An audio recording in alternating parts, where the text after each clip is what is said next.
The hum was the first thing and the last. A low, constant 60-cycle tone that vibrated up from the concrete floor, through the soles of his worn shoes, and settled deep in his molars. Elias had worked in server rooms for 17 years, and he had come to understand the hum as the building's baseline state of existence.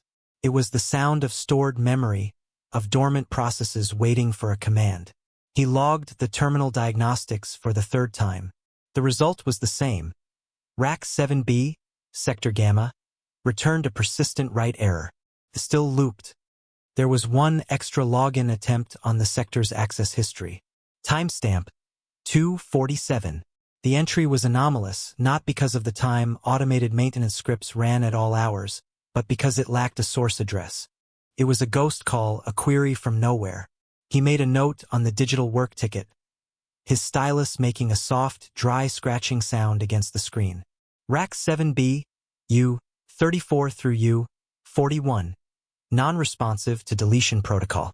Suspected hardware failure or residual partition lock. Manual override required. He paused, his finger hovering over the submit button. He hadn't been denied access to a decommissioned sector in 5 years. A red light blinked on the server chassis. A slow, steady pulse, like a weak heart. It was the only spot of color in the long gray aisle. A canyon of steel and dormant circuits under the sterile wash of fluorescent tubes. This facility, the Northridge Annex, was officially a boneyard. A place where old government data came to be erased. His job was the digital equivalent of a cremator. He ensured the data was not just deleted, but overwritten with meaningless code until the original information was nothing more than a magnetic ghost, an unrecoverable whisper. It was methodical, clean work. It demanded focus but not thought, which was the primary appeal. He could lose hours, days, in the cool, humming dark, his mind blessedly empty. His task was to follow the procedure, to verify the erasure, and to sign the certificate of destruction. Today, the procedure had failed. He walked the length of the aisle, his rubber soles making no sound. The air tasted of chilled, filtered dust and the faint, ozonic tang of aging electronics. He placed his palm against the perforated metal of server U34. It was cold as it should be, dead. Yet it refused to let go. He withdrew his hand, the grid pattern of the holes briefly imprinted on his skin. It reminded him of the screen on a confessional, a barrier you spoke through but could not see past. He remembered Lena's hand, how small it felt in his near the end, the skin thin and cool like old paper. The thought arrived without warning, a splinter of ice in the placid numbness he cultivated. He pushed it away.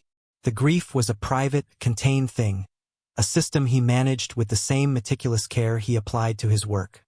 Elias returned to his terminal. Instead of logging the ticket for the day-shift technicians, he accessed the archival manifest for Sector Gamma. The project name was listed as Hydrochronological Survey, 1998 to 2007, Subbasin C. It sounded harmless. Most of them did. Water tables, rainfall metrics, geological strata. The kind of tedious, decade-long data collection that governments funded and then forgot. He cross-referenced the project number. The primary contractor was a company called TerraTech Engineering, a name he didn't recognize. The declassification order was dated 3 years ago, but the destruction order had only been issued last month. A long pause between irrelevance and erasure.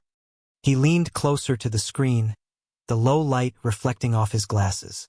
He ran a diagnostic not on the server itself, but on the network switch connecting the rack to the facility's internal spine. That was where he found it. A single, active data forwarding rule. The ghost calls weren't coming from nowhere. They were being rerouted from a legacy address, one that officially no longer existed, to Rack 7B. And the rule was one way. It was a listening post. Something was pinging the server, checking to see if it was still there. The protocol wasn't just failing to delete the data. A hidden instruction, buried in the building's digital bedrock, was actively preventing it. A tremor went through his hand, slight but noticeable. He curled his fingers into a fist until it passed. This was not a hardware failure. A hardware failure was clean, simple. This was an intentional architecture. a system designed to look decommissioned but remain secretly, silently active. It was a contradiction, and Elias hated contradictions. They were a sign of sloppiness or worse, of intent. His job was to create clean endings, to zero out the slate. This felt like a page that had been glued down in a book, hiding whatever was written beneath. He felt a familiar pressure build behind his eyes, the dull ache that used to precede one of Lena's hospital visits. The feeling of facing a system that was polite, impenetrable, and utterly indifferent to the questions you were asking. He looked from the blinking red light back to the unreadable code on his screen.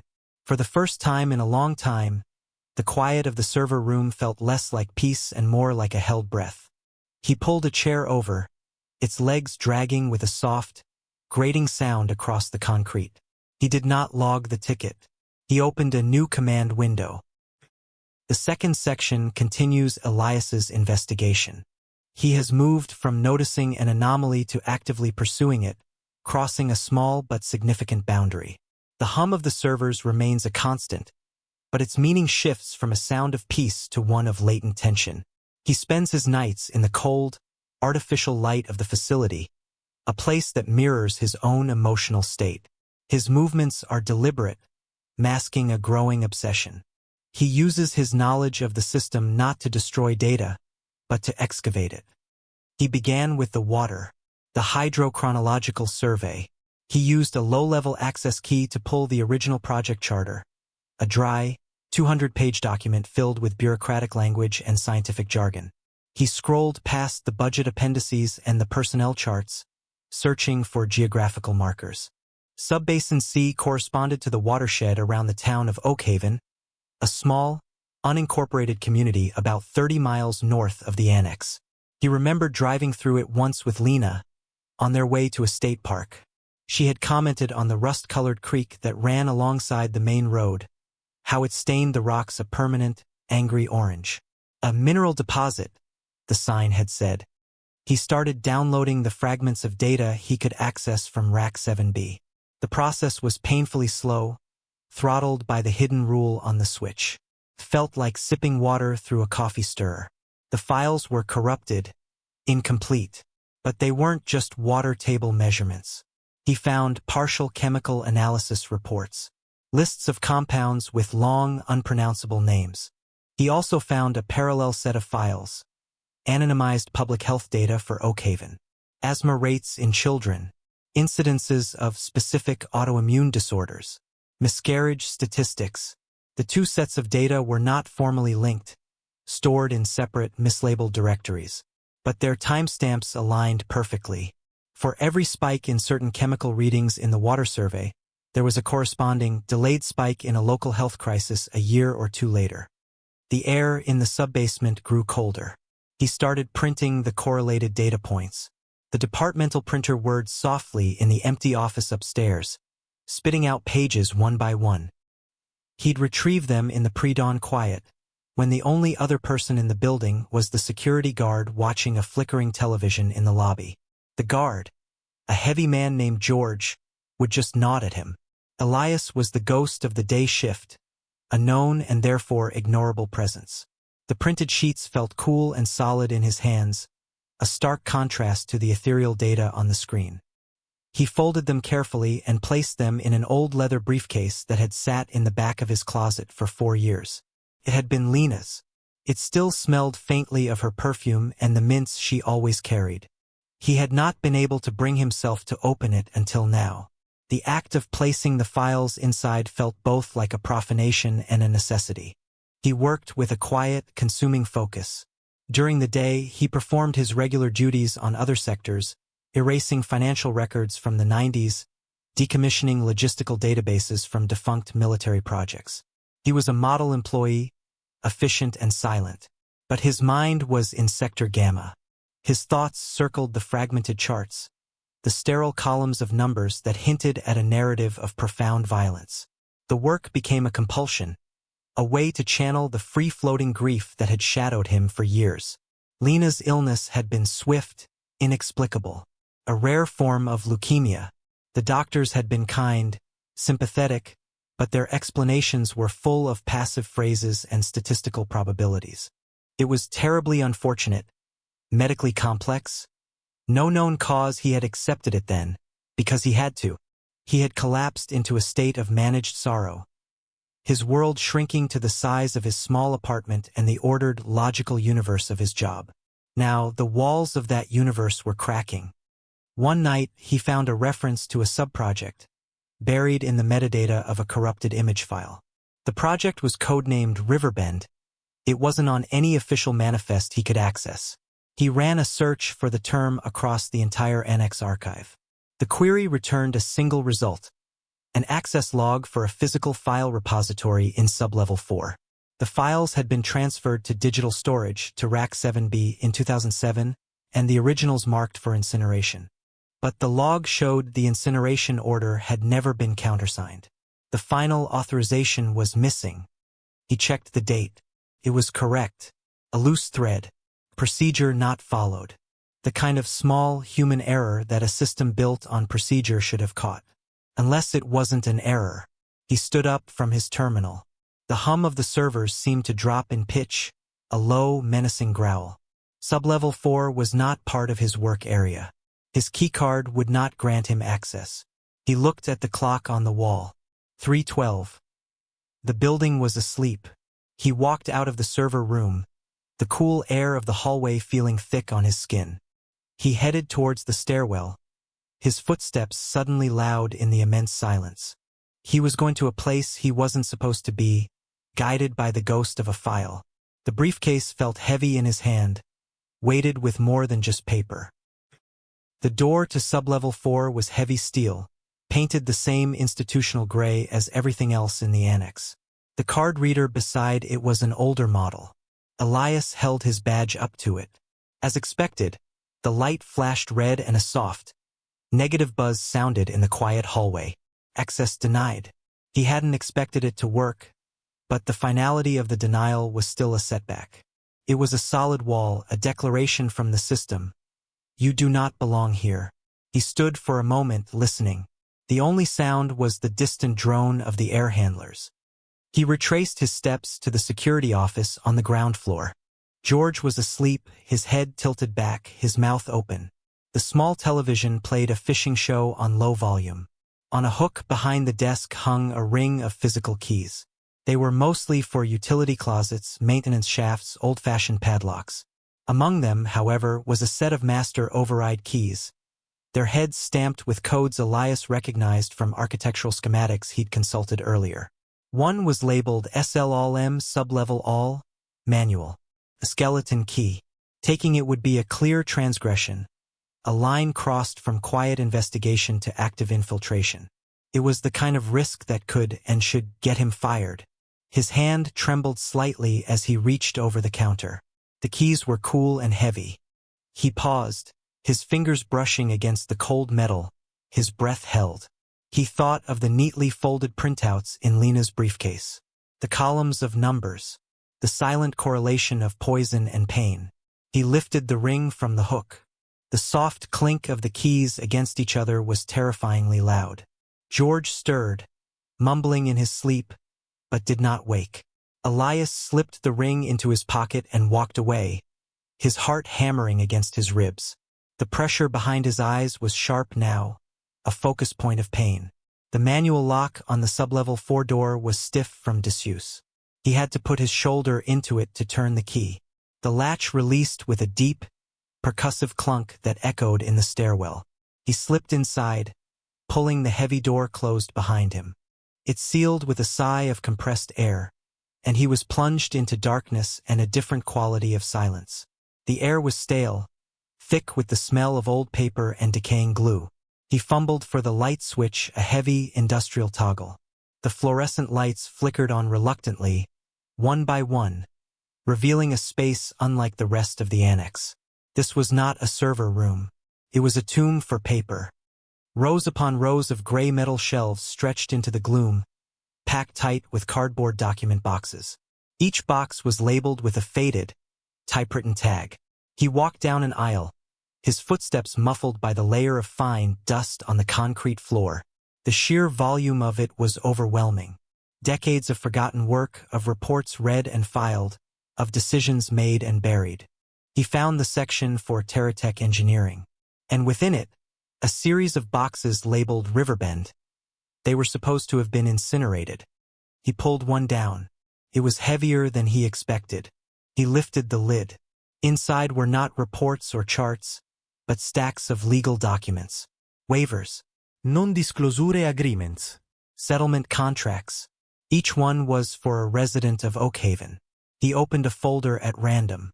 The document was a settlement for a few $1,000s, paid out by a legal firm on behalf of a client who was explicitly not named, but identified only as a third-party contractor for a federal agency. In exchange for the money, the signatory, a woman, agreed to waive all future claims related to any and all health complications, including but not limited to respiratory, neurological, or reproductive issues. The language was dense, impenetrable. It was a document designed not to be understood. Attached to the back with a simple paperclip was a thin medical file, a diagnosis of a severe autoimmune disorder, the same one that had appeared as a statistical spike in the data from RAC7B. He went through another box and then another. It was all the same, dozens of them. Small, quiet settlements. Families paid to accept their inexplicable illnesses as a matter of bad luck. They were paid to be silent, to sign away their right to ask why. The Riverbend project wasn't the scientific study. It was the cleanup, the legal and financial operation to contain the human fallout of the hydrochronological survey. The data on the servers wasn't the liability. It was the alibi. It was the sterile scientific record that could be used to disprove any connection, to muddy the waters with complexity and jargon. The real proof of guilt was here, in these boxes, in the cold, transactional paperwork of bought silence. Elias felt a wave of nausea. He sat down on the dusty floor, the open box beside him. The hum of the building was absent here, replaced by a profound and unnerving quiet. He saw Lena's face, not as she was at the end, but years before, laughing in the kitchen. The memory was so sharp, so vivid, it felt like a physical blow. He had allowed himself to be pacified by the same kind of system. The doctors with their calm, professional sympathy. The impenetrable medical terminology. The quiet suggestion that seeking blame was pointless, that this was just a tragedy without a cause. He had accepted the silence. He had let them file her away. He closed his eyes, the cold of the concrete seeping through his clothes. He had thought his grief was a private affliction. He saw now that it was part of a pattern, a small personal piece of a much larger, colder design. He opened his eyes and looked at the name on the settlement folder. He picked up the file. He had to know more. He checked the date. It was correct. The next morning, the change was immediate and unervingly subtle. When Elias badged into the main entrance, the light blinked green, but held for a fraction of a second longer than usual. A hesitation in the system. Later, at his workstation, he found his higher-level diagnostic tools were grayed out. A small pop-up window informed him his access privileges were under review as part of a routine security audit. Routine was a word that meant its opposite. It was a flag, a quiet warning shot. His supervisor, a man named Fletcher with a perpetually neutral expression and a tie that was always perfectly straight, stopped by his desk. He didn't look at Elias, but rather at a point on the wall just over his shoulder. "Morning, Elias," Fletcher said, his voice flat. "There's a priority request from logistics. They need the old quartermaster databases in Sector Delta wiped by end of day. I'm reassigning you." "I haven't finished the diagnostic on 7B, Elias said, keeping his own voice even. "Tech services will handle 7B, Fletcher replied, still not making eye contact. "They think it's a faulty controller card. They've ordered a new one. It's been flagged as a low-priority hardware issue." He paused. "Focus on Delta. That's the priority now." The message was clear. "Stop looking. We have created a plausible, boring explanation. Accept it." Fletcher gave a slight, almost imperceptible nod and walked away, his polished shoes making soft, rhythmic clicks on the linoleum floor. The conversation was a perfect example of the system's language. Polite, indirect, and absolute. The obstruction was not a wall, but a gentle, irresistible current pushing him away from Sector Gamma. That afternoon, he tried to access the Annex's personnel records to find a contact for anyone who had worked on the Riverbend project. His search query returned a blunt message. Authorization required. His own digital footprint was being curated, his curiosity cordoned off. He felt a creeping sense of being watched not by a person but by the building itself. The cameras seemed to follow him. The badge readers seemed to record his passage with a new intentionality. He went to the cafeteria for lunch. The space was half empty, the air filled with the low murmur of conversations and the clatter of trays. He saw George, the night guard, sitting alone at a table, methodically eating a sandwich. Elias walked over. "George," he said. The big man looked up, his eyes blank for a moment before recognition flickered. "Hey, Elias. I need to ask you about the other night," Elias began, his voice low. "The key ring from the security office." George's expression didn't change, but a tension entered his posture. He took a slow bite of his sandwich and chewed. "What key ring?" he finally said, his mouth full. "The master keys. For the sublevels." George swallowed. He looked around the cafeteria, his gaze lingering on a camera mounted in the corner. "Don't know what you're talking about," he said, his voice dropping to a near whisper. "Idome rounds." "I watch my monitor." That's it. He looked at Elias, a flicker of something, fear or maybe pity, in his eyes. "Some doors are meant to stay closed. You should focus on your work." He then turned his attention back to his lunch, a clear and final dismissal. George, a man who had seemed like a simple, ignorable part of the building's ecosystem, had been given his own set of instructions. He had chosen his side. Elias was alone. He spent the rest of the day in Sector Delta, performing the mindless, repetitive task of wiping old inventory logs. The work felt different now. Before, it had been a refuge. Now, it felt like a complicity. Each command he executed, each server he wiped clean, was an act of participating in the same culture of erasure he had uncovered. He was sweeping the floor in a house where a crime had been committed. The steady hum of the servers in Delta was a mocking echo of the silence in Rack 7B. That evening, he drove home under a sky the color of slate. He kept checking his rearview mirror. The cars behind him were just cars, commuters heading home, but the feeling of being followed was a cold weight in his stomach. He was no longer just an archivist. He was a man who had taken a set of keys, opened a locked door, and read something he was not meant to read. The system wasn't a person he could confront. It was a network of quiet instructions, of fearful compliance, of people like Fletcher and George who were just doing their jobs. Punished disruption not with violence, but with procedure. It isolated you, redefined you as an error, and then corrected you. He parked his car in its usual spot, but he didn't get out right away.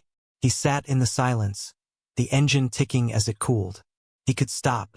He could go back to work tomorrow, focus on Sector Delta, and let the controller card for 7B be replaced. He could let the files in the briefcase molder in his closet. It would be the safe thing to do, the sane thing, but he knew he couldn't. The knowledge was a part of him now. He had seen the names in the settlement folders. To look away now would be a different kind of erasure, his own. He took the briefcase from the passenger seat. He would continue even alone.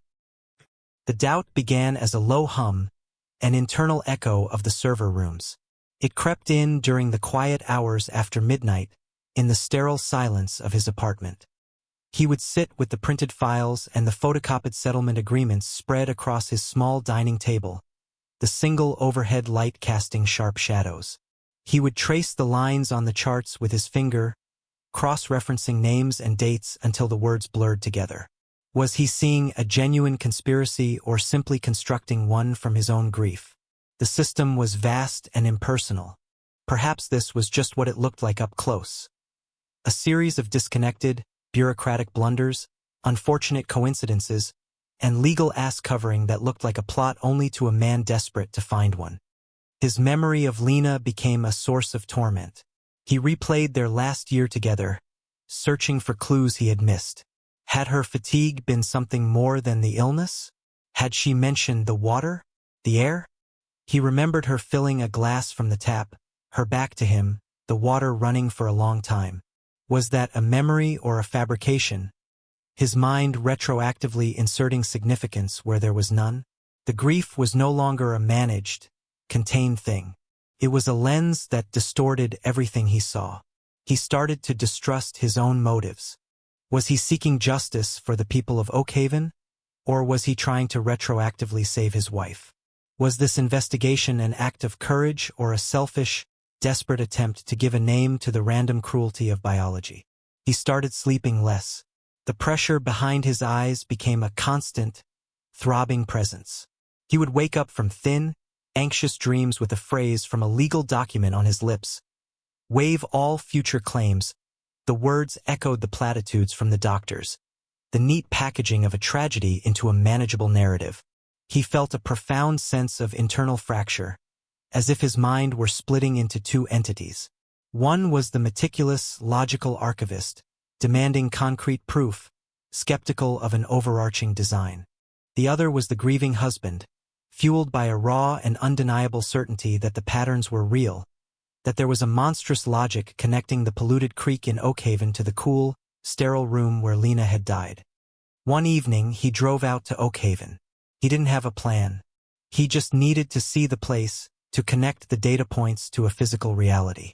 He parked near the town's small public library. The rust-colored creek Lena had pointed out years ago was still there, its banks stained a chemical orange. Children were playing in a park nearby, their shouts thin in the cool evening air. He saw a woman pushing a stroller, another helping an elderly parent out of a car. These were the names in the files, the statistical spikes on the charts. They were real. They were not abstractions. Yet seeing them didn't calm the fracture inside him. It deepened it. He was an outsider, a ghost watching them through a window of privileged, stolen information. What right did he have to their story? To unearth a pain they had been paid, however poorly, to bury? He felt like a trespasser in their lives, just as he had been in Sublevel 4. He returned to his car and just sat, watching the town settle into dusk. The streetlights flickered on. He felt trapped between two impossible choices. To stop meant accepting the quiet, orderly lie and becoming complicit in it. It meant letting the hum of the servers lull him back into numbness, leaving the names in the briefcase to fade into history. To continue meant embracing an obsession that was untangling his sanity, pushing him further into isolation.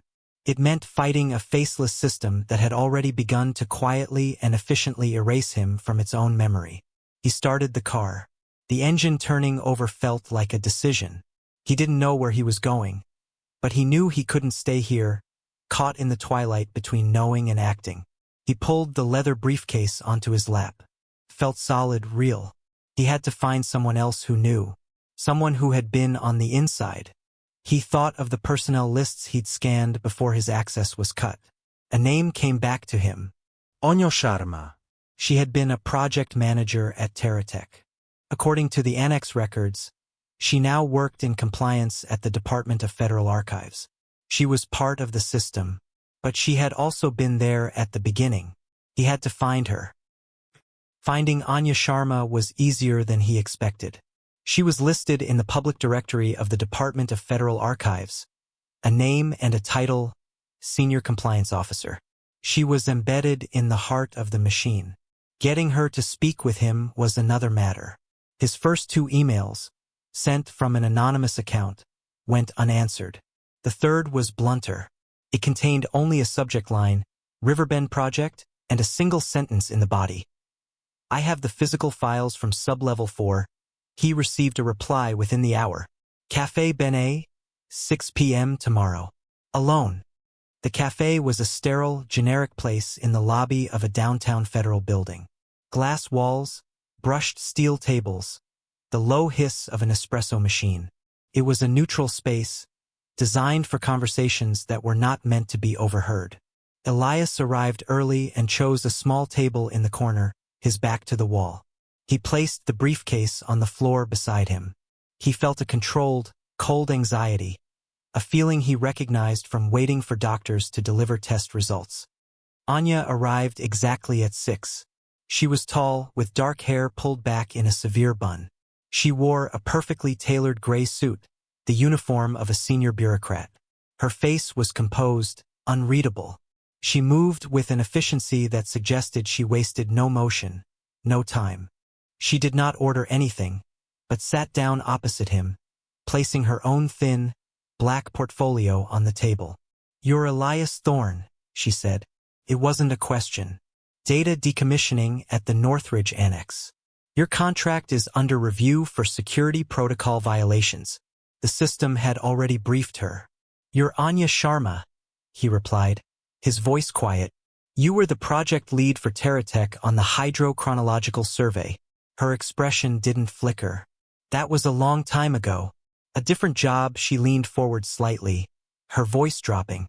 "What do you want?" "I want to understand what I found," Elias said. He didn't raise his voice. He simply stated it as a fact. "I found the settlement agreements. I correlated them with the health data." Anya looked at him for a long time, her gaze analytical, as if she were assessing a risk profile. He met her stare, refusing to look away. The silence stretched, broken only by the clink of ceramic and the distant hum of the building's ventilation. "You think you found a conspiracy," she finally said, her tone flat, dismissive. "You found a standard liability containment protocol. Nothing more. You poisoned a town and then paid them to be quiet," Elias said. The words hung in the air between them, stark and ugly. A muscle in her jaw twitched. It was the first crack in her composure. "You don't understand the context," she said, her voice tight. "The survey wasn't designed to find contaminants. It was a geological study. The chemicals were byproducts of a different, classified project upstream. We didn't know the extent of the leaching until years later. By then, the original project was buried so deep it didn't officially exist." "But you knew," Elias pressed. "Terratech knew. And you created Riverbend." "Riverbend wasn't a cover-up?" she insisted, though her voice was frayed at the edges. "It was, Tria. We were told the contamination was low-level, the health effects statistically minor. The official models said a full public disclosure would create panic, lawsuits that would bankrupt the primary contractor, and expose programs that were deemed critical to national security. So a decision was made. From above, she used the classic phrase of the faceless system. A decision from nowhere. She opened her portfolio. She wasn't confessing. She was correcting his data, refining his understanding of the machine. "The problem," she said, her voice barely a whisper now, "is the data on your servers. Rack 7B. The health records and the water analysis," Elias said. She shook her head. "No. Not just that. There's another file set, buried deeper. It's the original toxicology report, the one we commissioned before Riverbend. It showed the contamination levels were 100 times higher than the official models stated.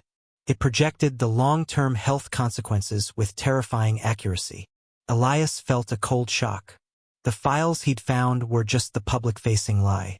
The real truth was still hidden on that server. "Why wasn't it destroyed?" he asked.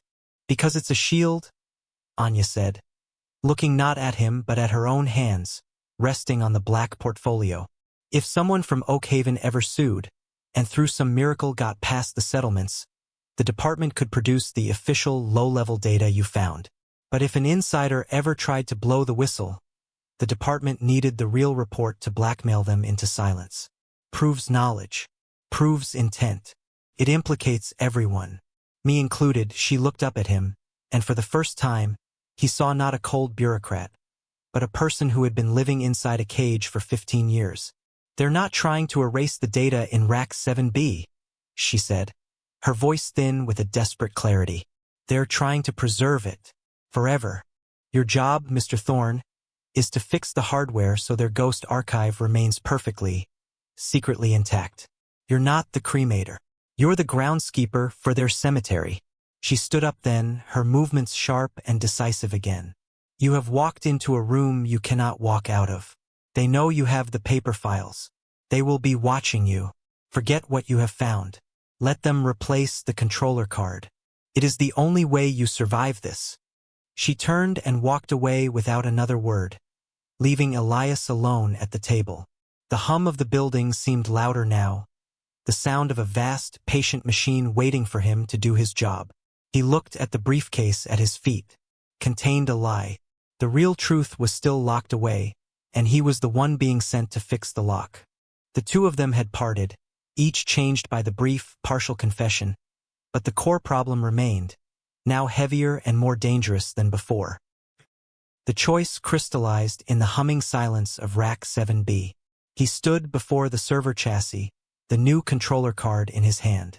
It was a small, neat rectangle of green silicon and silver solder, a piece of hardware designed to restore order. Fletcher had handed it to him that morning with a look of finality. "Get this installed. I want 7B showing green on the board by noon." It was a direct order. Installing the card would fix the error, re-establishing the hidden link that kept the Ghost archive alive. It would be an act of quiet, final compliance. He would become what Anya said he was, the groundskeeper. He thought of the files Anya had described, the real toxicology report buried in the server's digital silt. It was the system's insurance policy, its weapon against its own agents. It was also the only unambiguous proof of the crime. The settlement agreements were evidence of a cover-up, but the report was evidence of premeditated harm. Leaving it there, preserved by the system for its own cynical reasons, felt like the ultimate defeat. Destroying it, however, was no better. Wiping the server as per the original work order would simply fulfill the public-facing lie, erasing both the truth and the false alibi together, leaving nothing. A third option began to form in his mind, a quiet act of resistance that used the system's own logic against it. The system wanted to preserve the data. The system wanted him to fix the hardware. He would do both. But he would add one small, invisible step. He would not leak the data to the press. That would be loud, chaotic, and easily discredited. Men like him, quiet, grieving, obsessive, were easily painted as unstable. Anya would be ruined, and the system would simply absorb the blow and continue, its internal workings shielded by layers of classification and denial. No, he had to deliver the information to a place the system could not ignore, a place it feared, its own internal auditors. He remembered a name from the Riverbend legal files, the Office of Professional Responsibility. It was the department's internal affairs, the entity that investigated fraud, waste, and abuse from within. They were a part of the machine, yes, but their purpose was to excise its tumors. They were the one part of the system designed to be suspicious of all the other parts. He wouldn't send them the paper files. He would send them something they couldn't ignore, a perfect, bit-for-bit clone of the entire data partition from server U34.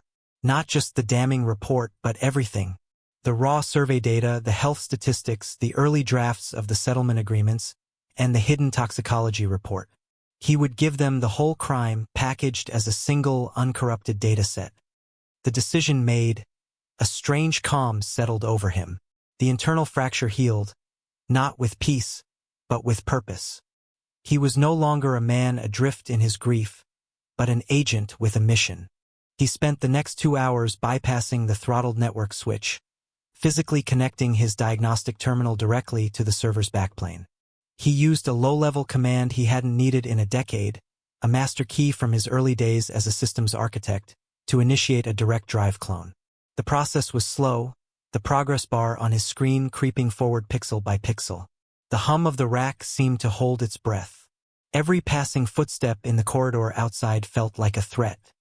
When the clone was complete, he encrypted the entire disk image with a key so complex it would take a government supercomputer weeks to break.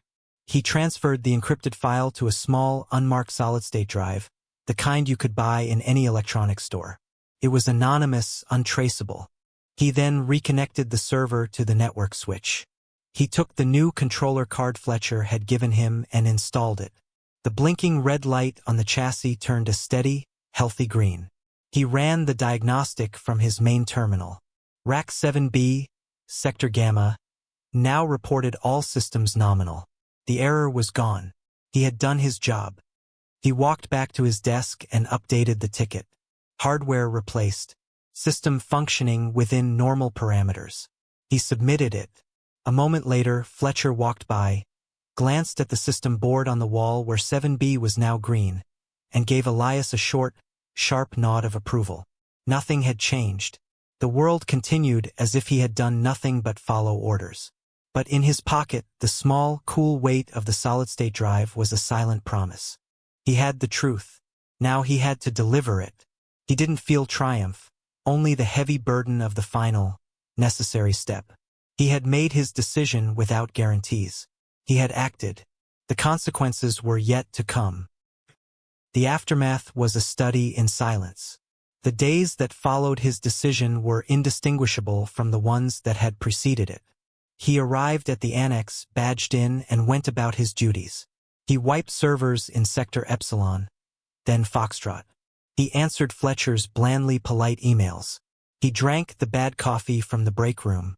The system, having corrected the anomaly that was Elias Thorne, seemed to have forgotten him. He was once again a functioning, invisible cog.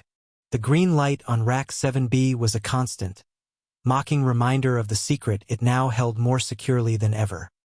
He planned the delivery of the drive with the same meticulous care he had used to copy it. He couldn't mail it. Any package sent to the Office of Professional Responsibility would be screened, logged, its origins investigated. He had to place it directly into their information stream. He spent an evening researching their intake procedures. He discovered they maintained a public Dropbox for whistleblowers, a secure digital portal. But that, too, would be traceable. The solution, he realized, was not digital. It had to be physical, anachronistic. The Department of Federal Archives building had a public library on the ground floor, a remnant of an old public outreach initiative. He remembered it from his reconnaissance before meeting Anya.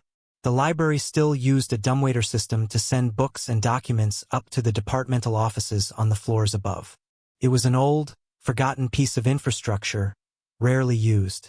On a Friday afternoon, during the peak of lunch hour, he walked into the library. It was mostly empty. He wore a simple baseball cap and glasses he didn't need. He carried a hollowed-out copy of a thick legal textbook he'd bought from a used bookstore. Inside the book, nestled in a precisely cut cavity, was the solid-state drive. He went to the old, wood-paneled dumbwaiter, its brass fittings dull with age. A paper sign was taped to it. For interdepartmental use only, he pressed the call button. With a low groan, the small wooden box descended. He placed the book inside. On top of it, he laid a single sheet of paper with one typed sentence. For the personal attention of the Director of Professional Responsibility. Regarding Project Riverbend, he pressed the button for the 12th floor, where the OPR was located. The dumbwaiter shuddered and then began its slow ascent, carrying its secret upward into the belly of the beast. He watched it disappear. Then he turned and walked out of the library, melting into the anonymous lunchtime crowd on the street. There was no explosion. No sudden alarm. He went home. He ate dinner. He watched the news. The world continued indifferent. For 2 weeks, nothing happened. The silence from the system was absolute. He began to think he had failed. The book had been intercepted, discarded by a secretary, the drive tossed in a bin, its encrypted contents forever a mystery. The thought brought not panic, but a hollow, empty ache. The risk had been for nothing. Then, one Tuesday, he received an email from Human Resources. It was a form letter, thanking him for his service. His contract at the Northridge Annex, it informed him, was being terminated at the end of the week due to project consolidation and budgetary cutbacks. It was the system's final move. He was not being fired for cause. He was being made redundant. Erased politely, Fletcher avoided him for the rest of the week. George, the security guard, wouldn't meet his eye. On his last day, he packed the few personal items from his desk. A mug, a spare phone charger, a framed photo of Lena that he had kept face down for 4 years.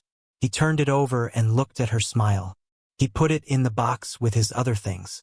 As he was walking out, he passed Anya Sharma in the corridor.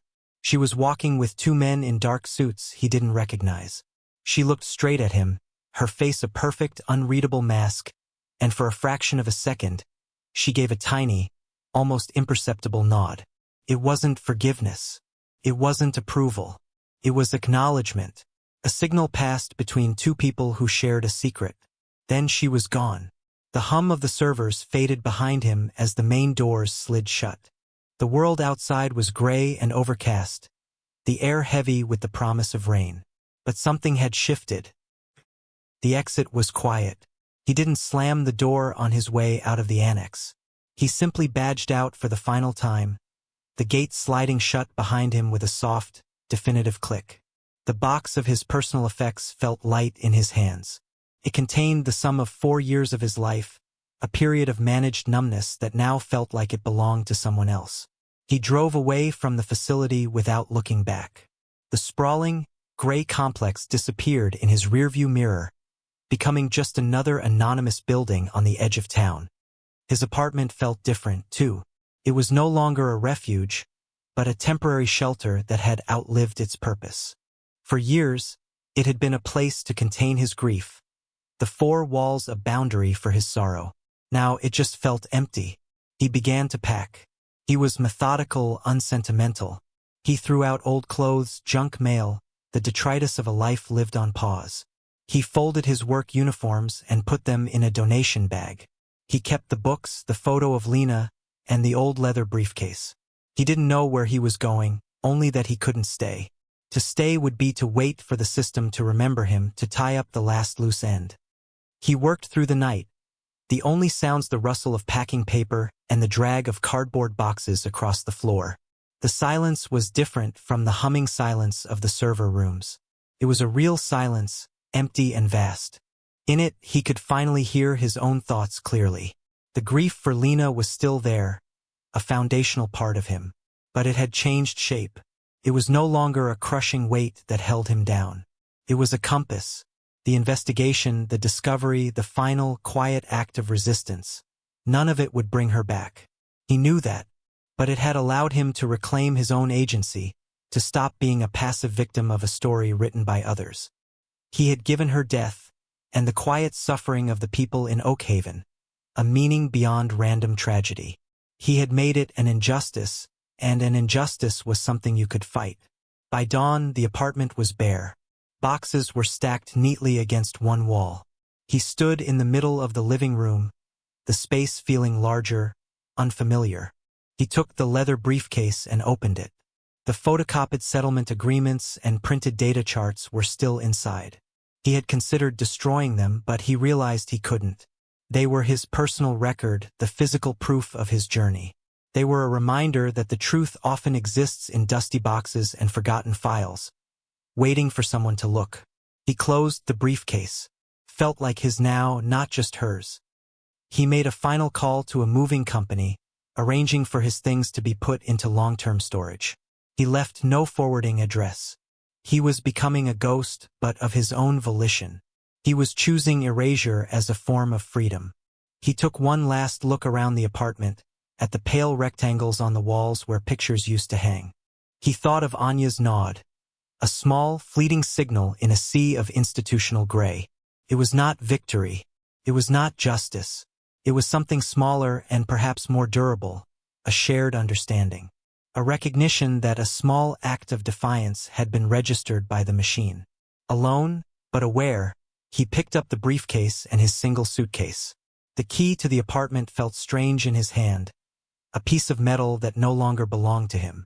He walked out, leaving the door unlocked behind him. He didn't look back. Months later, the echo came.